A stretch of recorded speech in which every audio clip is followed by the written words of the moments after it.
During our time together, Deputy Shirley's father talked about his son's dedication to our community, serving as an EMT before eventually joining the Sheriff's Department. Brian Shirley is certainly a proud father and one now struggling with the sudden and tragic loss of his best friend. We can't explain to anybody what we're going through, because when you lose a kid like this, it's something, it doesn't compare to anything else. Just 2 weeks after the death of his son, Brian Shirley admits he still prays daily for his son to walk through the front door. Brandon Shirley, a Jefferson County Sheriff's deputy, was working off-duty as security at Rockford Lane Auto Sales when he was ambushed and killed. There was no goodbye, just a cruel finality of a life cut tragically short at 26. We don't ever get to see Brandon's future. And we don't. There's no more hugs to be given out.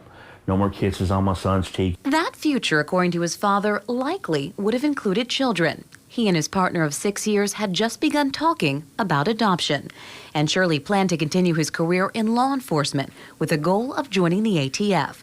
He was set on a career helping others. The minute he was born, time he was 4 years old, he could hear a siren on the road and tell you what it was. We knew he was going to, do something like this.